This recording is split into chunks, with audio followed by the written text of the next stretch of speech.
Quel ami fidèle et tendre nous avons en Jésus-Christ, toujours prêt à nous entendre, à répondre à notre cri. Il connaît nos défaillances, nos chefs de chaque jour.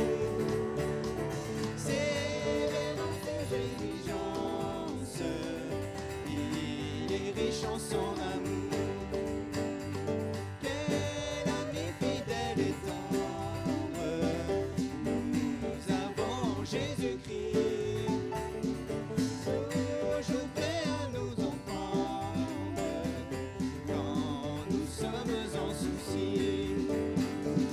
Disons-lui toutes nos craintes, ouvrons-lui tout notre cœur.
Avec lui, suivons donc l'étroite voie, en comptant sur son secours. Bientôt nous aurons la joie de vivre avec lui toujours. Bientôt nous aurons la joie de vivre avec lui toujours. Alléluia. Seigneur, nous voulons t'adorer de tout notre cœur, parce que c'est vrai, tu es cet ami fidèle et tendre, cet ami qui pense à nous, cet ami qui nous encourage, qui nous élève, qui nous conduit sur les sentiers de ta justice. Nous sommes tellement heureux de t'appartenir, tellement heureux de te connaître. Tu as changé notre vie. Aujourd'hui, tu nous donnes la joie, tu nous donnes la paix. Et Seigneur, le monde ne peut pas nous l'enlever. Et Seigneur, nous voulons t'adorer pour ça, de tout notre cœur. Amen. Tu es bien plus grand que les nations. Tu es bien plus grand que toute création. Tu es bien plus grand que la sagesse humaine.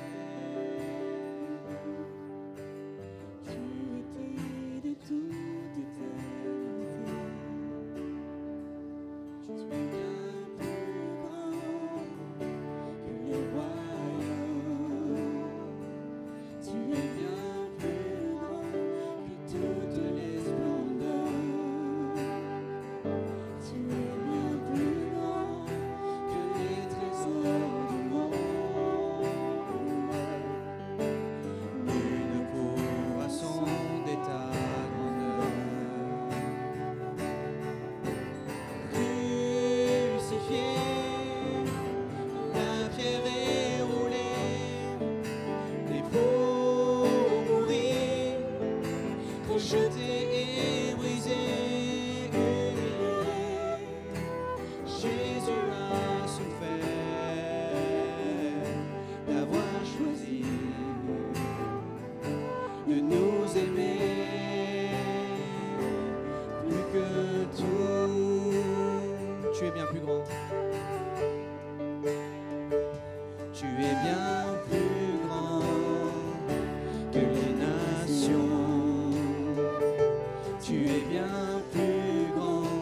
que toute création. Tu es bien plus grand que la sagesse humaine. Tu étais de toute éternité. Tu es bien plus grand que les royaumes. Tu es bien plus grand que toutes les splendeurs. Tu es bien plus grand que les trésors du monde. Une couronne sont est à ton honneur. Crucifié, la pierre est roulée, et pour mourir, rejeté et brisé, humilié, Jésus a souffert d'avoir choisi de nous aimer. Crucifié, la pierre est roulée, et pour mourir, rejeté et brisé, humilié, Jésus a souffert d'avoir choisi de nous aimer.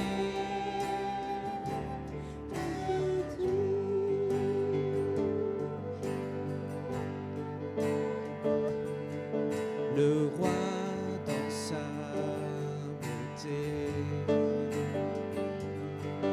vêtu de majesté, la terre est dans la joie, la terre est dans la joie. Sa gloire resplendit, l'obscurité s'enfuit au son de sa voix, au son de sa voix. Combien Dieu est grand, chantons-le combien Dieu est grand, et tous verront combien Dieu est grand.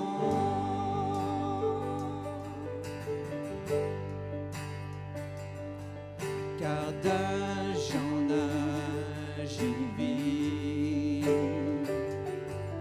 le temps lui est soumis. Commencement et fin, commencement et fin. Céleste Trinité, Dieu d'éternité, il est l'agneau divin.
Je n'ai rien à craindre.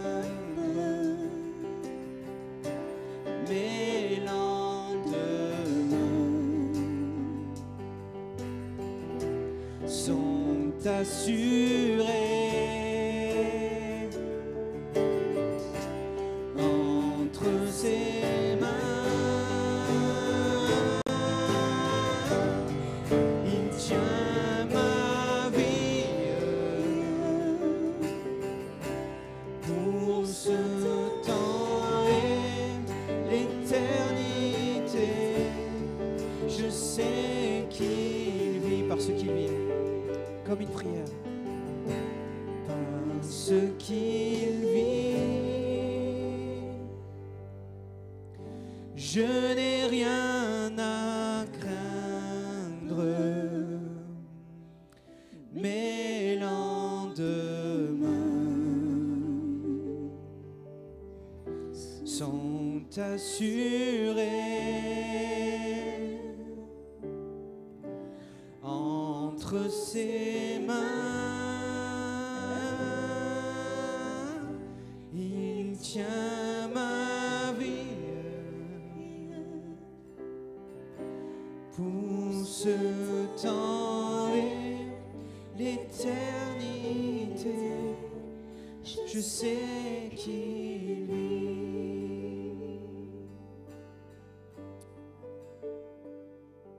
Mon guide de chaque jour. J'aimerais vous présenter celui qui veut vous tenir la main.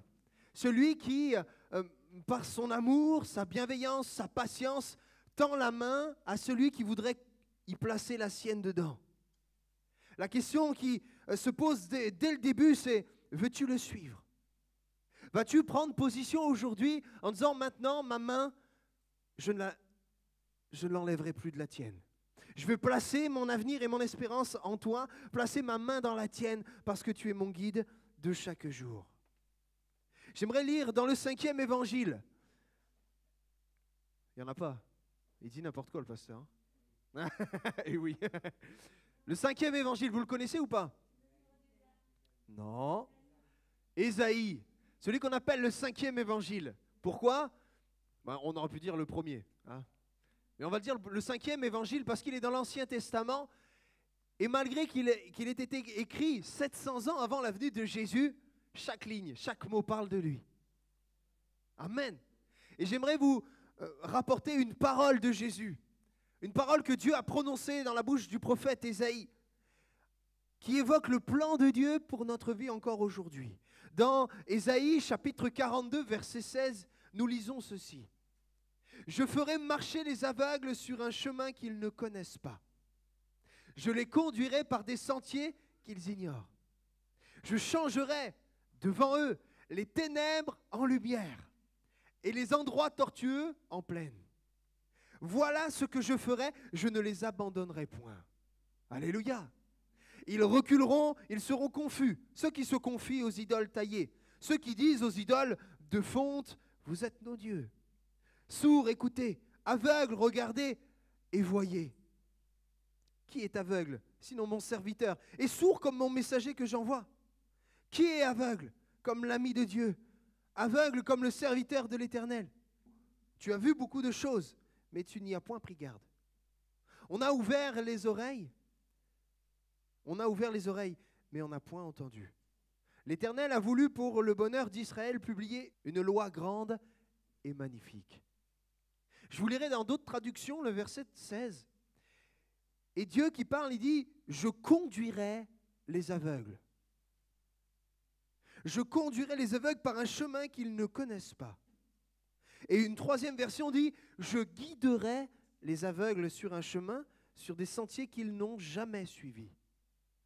Pour eux, je changerai l'obscurité en lumière et les obstacles en terrain plat. C'est cela mon projet. Je n'y renoncerai pas, je le réaliserai. Amen. Voici une parole de Dieu pour ta vie. Il veut être ton guide de chaque jour. Il veut te tendre la main comme il le fait chaque jour. Et que toi, par la foi, tu places ta main dans la sienne.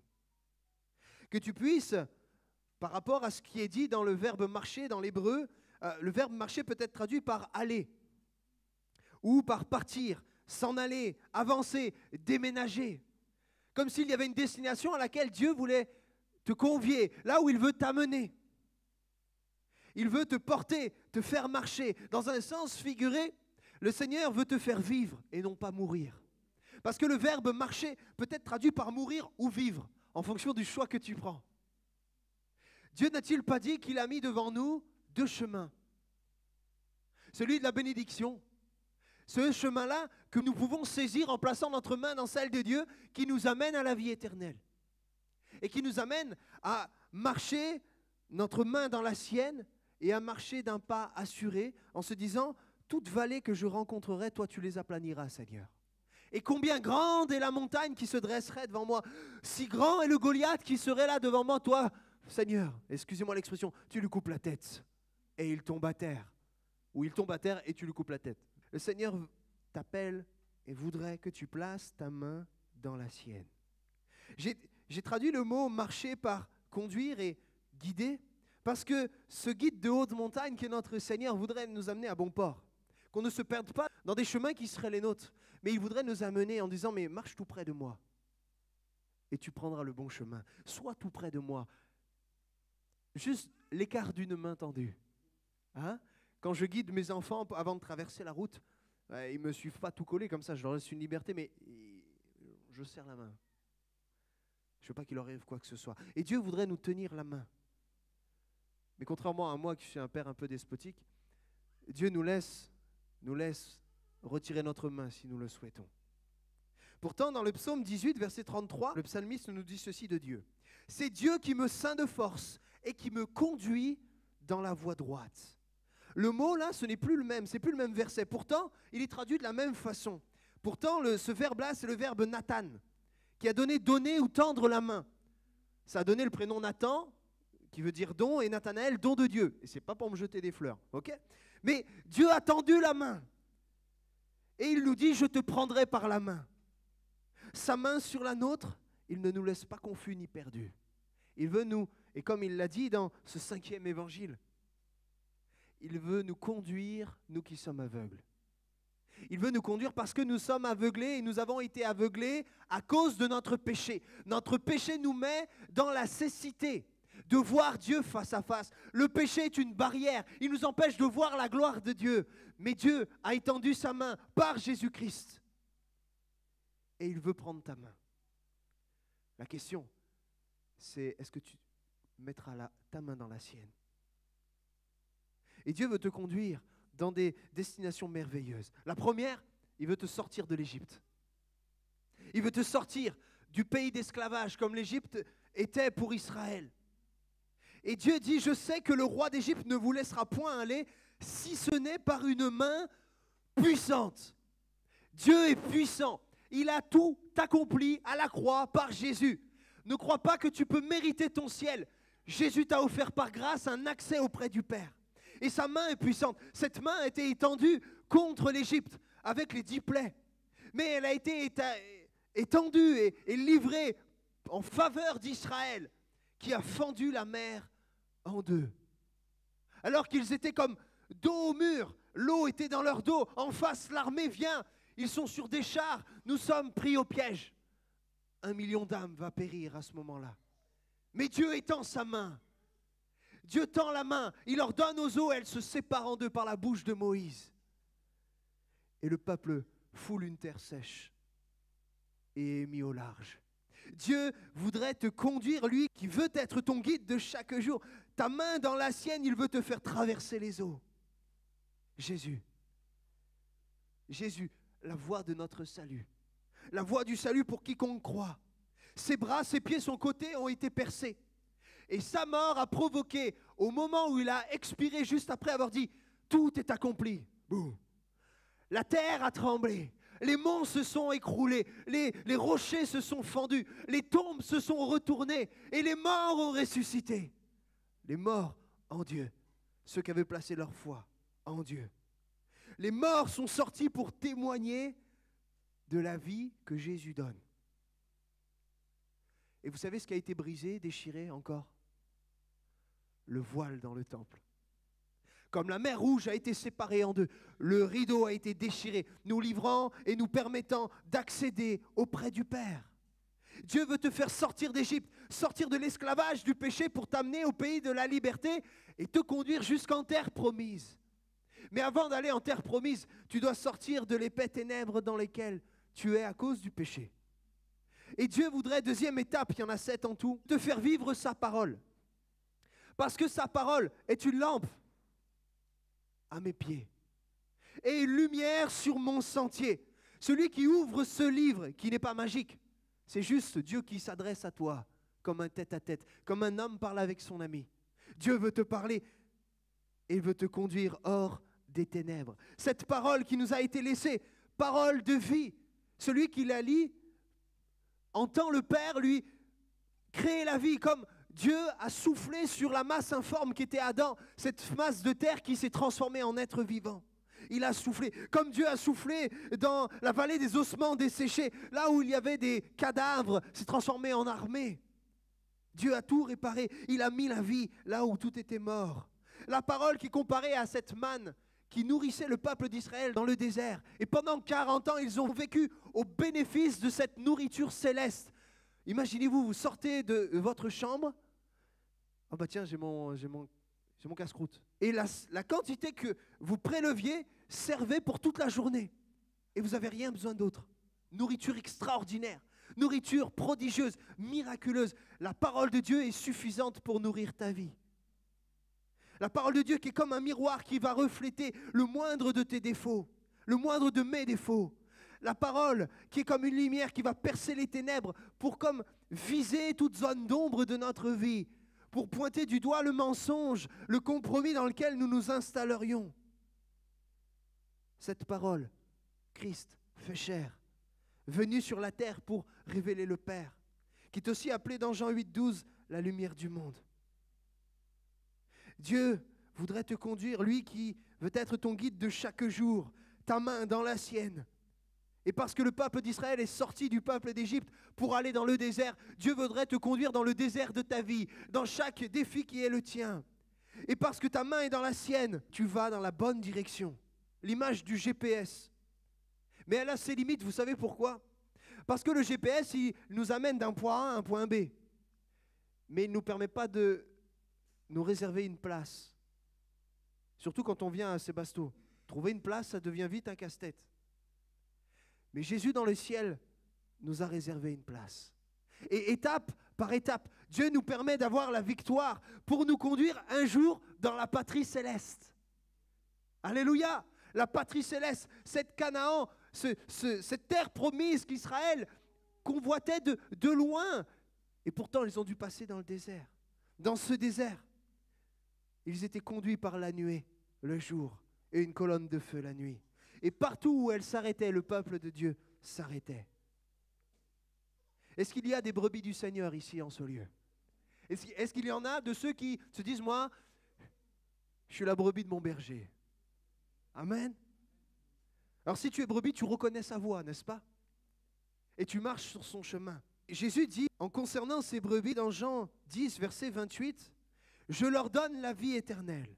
Jamais mes brebis ne périront. Et personne ne pourra les arracher de ma main. » Si ta main est dans la sienne, aucune circonstance, même si le diable en personne venait te menacer en te faisant peur, il ne pourrait poser la main sur toi.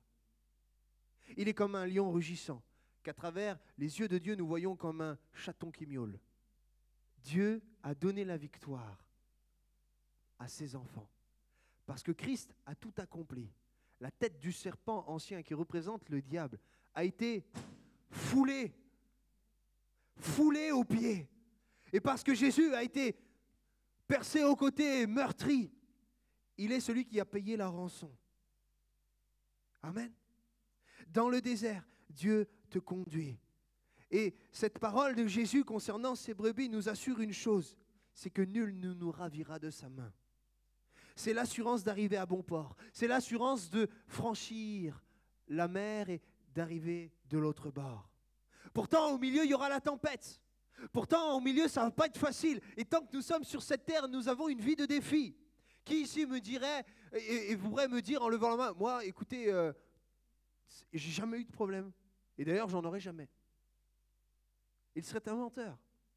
Parce que c'est Dieu lui-même qui nous conduit dans le désert. C'est voulu de Dieu. Dieu le veut pour te former et que tu apprennes à serrer ta main dans la sienne quand tu doutes, quand rien ne va, que ta main dans la sienne puisse se resserrer quand les larmes viendraient, les sanglots viendraient à t'envahir et te dire, Seigneur, je veux sentir ta main sur la mienne.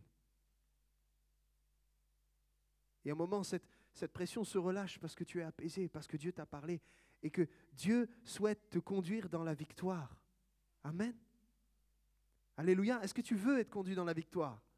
Amen. Sur Internet, aujourd'hui, on vous qualifie de géants de la foi. Vous entrez dans votre destinée. Vous êtes les meilleurs. Vous êtes la tête et non la queue. Ah, ça, c'est des titres accrocheurs, vendeurs. Et je vous avouerai que moi, si on me sert que ça, dans ma chair, je suis servi. Ah ouais, c'est trop bien, je suis le meilleur. Ah ouais, encore, s'il vous plaît. Mais la réalité, c'est que nous sommes pécheurs et limités. C'est que nous sommes à l'image de tous ces hommes et ces femmes de la Bible, au cœur dur et au cou raide, d'un cœur rebelle. C'est notre nature à cause du péché. Mais Dieu prend patience avec nous et souhaite nous offrir la victoire, déjà sur nous-mêmes, mais aussi face aux défis que nous rencontrons dans le désert. Et si notre main est dans la sienne, alors nous développons de nouveaux réflexes. Par exemple, David, dans 2 Samuel 5, versets 23 et 24, il est sur le point d'entrer en bataille. Il est là avec son armée et il doit entrer en bataille contre les Philistins. Mais David fait quelque chose que je vous conseille, qui vous donne l'assurance de la victoire à tous les coups. C'est de consulter l'Éternel. David consulta l'Éternel. Et l'Éternel dit, va dans le secret de ta chambre, dans le lieu où tu seras en tête à tête avec le Seigneur, et Dieu va te parler. Si tu le cherches, Dieu a dit qu'il ne refuserait pas de se révéler à celui qui le cherche. Et le mode d'emploi pour remporter la victoire, il est simple. Je reste caché dans le lieu secret. Comme David, je suis à la cime des mûriers, dans les hauteurs de la vallée. Je suis près de la montagne et je me cache près du Seigneur. Et généralement, dans la parole de Dieu, les montagnes évoquent la présence de Dieu. Et dans ce lieu-là, au lieu de parler, de quémander, de me plaindre, je veux fermer ma bouche, me taire et tendre l'oreille. Parce que c'est dans le calme et la confiance que sera ta force, ta victoire. Saisir la victoire, c'est, après avoir entendu le Seigneur nous dépêcher, comme il l'a dit. Hâte-toi, et dans la version second 21, il lui dit, dépêche-toi, saisis, lève-toi, bouge-toi, comme on dirait aujourd'hui. Dépêche-toi, car c'est l'Éternel qui marche devant toi. Et c'est le pas de l'Éternel des armées. C'est le pas de celui qui a tout remporté et qui, lorsqu'il marche, les ténèbres fuient. Lorsqu'il avance, sa lumière perce les ténèbres. Amen. Il veut nous amener, nous conduire. Mon guide de chaque jour veut me donner la victoire en toutes circonstances. Et là, si on s'arrête là, on est des chrétiens les plus heureux du monde. On a entendu des choses qui nous font du bien. Mais il y a des choses qui sont un peu moins agréables à entendre, plus dures à appliquer, mais qui sont prévues par le programme de lorsque tu mets ta main dans la sienne. Et tu ne peux pas retirer ta main quand ça t'arrange. Si tu veux qu'il soit ton guide, ta main doit rester serrée dans la sienne. Parce qu'il veut te conduire dans toute la vérité. Quand le Consolateur sera venu, l'Esprit Saint, il vous conduira dans une vérité que tu te définiras en fonction de ta propre vie, par rapport à ce que tu crois être vrai. Et du coup, je m'arrange avec la vérité. Ce que je déclare sur mes impôts, personne ne le sait, c'est tranquille. Les travaux non déclarés que je fais, c'est bon, Dieu comprend. Mais est-ce que c'est ça toute la vérité? Lorsque je fais, et les jeunes pourront comprendre, poker face, j'ai 2 visages. J'ai le visage du dimanche et puis j'ai le visage de la semaine. Suis-je dans toute la vérité? Nous avons besoin de placer notre main dans la sienne pour que H24, mon guide de chaque jour, m'amène dans toute la vérité. Que mon témoignage soit probant en parole, en acte, en geste et même en pensée. Le Saint-Esprit est venu nous guider. Parce que si c'est difficile de lutter contre notre chair, si nous marchons par l'Esprit, nous avons la victoire. Et nous marchons par l'Esprit Parce que le Saint-Esprit nous guide et nous sommes soumis à lui. Parce que le Saint-Esprit, son ministère, révèle le Père. Il rappelle les paroles du Fils. Il donne la paix. Il nous conduit dans toute la vérité. Et parce que nous avons donné accès au Saint-Esprit pour nous guider, il nous amène à vivre le quotidien de Dieu. Le quotidien de Dieu, c'est ce que nous nommons comme le miracle, le miraculeux, une vie extraordinaire, la vie de l'Esprit. Sauf que ça, c'est son quotidien à lui. Et Dieu, parce que nous plaçons notre main dans la sienne, il nous conduit dans son quotidien. Et on est capable de vivre, de voir, d'être spectateur des miracles du Seigneur, des changements de vie, des malades qui sont guéris. Et à la fin de ce temps, on priera pour les malades. Et les malades seront guéris. À la fin de ce temps, on appellera à la conversion. Et des hommes, des femmes vont passer de la mort à la vie. Après ces instants, nous allons vivre et réclamer le baptême dans le Saint-Esprit pour celui qui ne l'a pas. Et tu l'auras. Parce que nous plaçons notre espérance non pas en nous, mais en ce qui est écrit. Et nous prendrons Dieu au mot selon ses promesses. Seigneur, il est écrit que... Alors Seigneur, nous nous attendons à toi tout simplement. Seigneur, fais-nous vivre ton quotidien. Un homme l'a expérimenté. Un jeune homme que j'ai rencontré cette semaine l'a vécu. Et alors que nous étions en entretien, l'entretien commençait par, voilà, pasteur, je ne sais pas si je suis sauvé. Peut-être que c'est ce que tu ressens. Tu ne sais pas si ta vie s'arrête maintenant, tu sais où tu vas après. Et si le doute est là, c'est que tu n'es pas sauvé.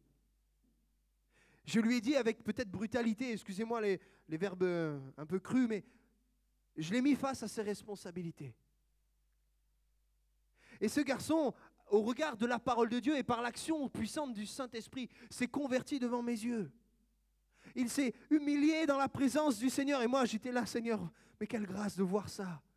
Ça, c'est ton quotidien, Seigneur, mais fais-le-moi vivre toujours. Je veux pouvoir témoigner et que les âmes se convertissent.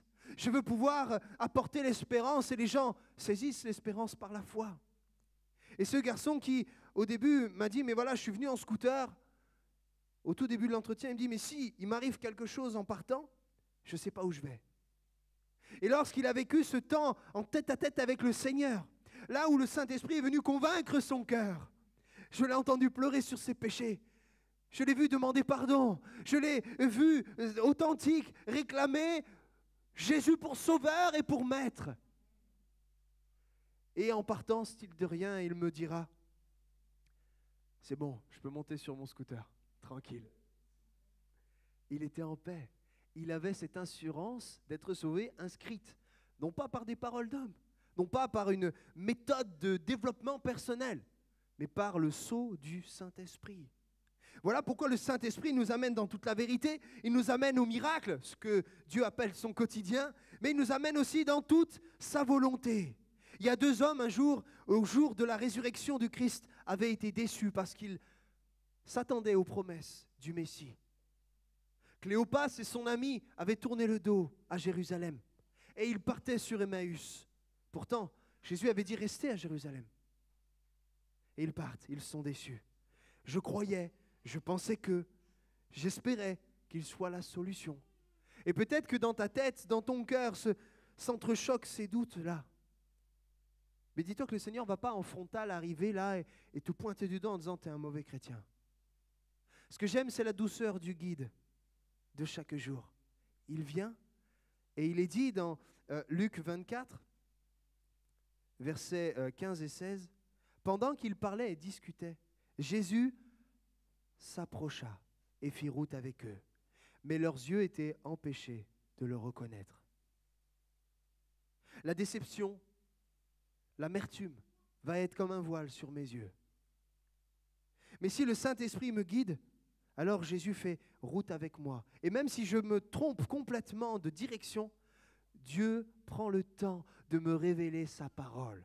Puisque Jésus va et dire, tout en marchant à côté, même s'ils ne l'ont pas reconnu, il ne s'est pas offusqué, il ne s'est pas vexé, mais il a dit toutes les choses qui le concernaient dans la parole de Dieu.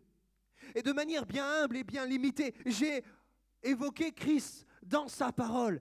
Et j'espère que le Saint-Esprit a allumé un feu dans votre cœur pour que vous puissiez faire demi-tour. Vous peut-être qui vous bornez à prendre une direction qui n'est pas celle de Dieu.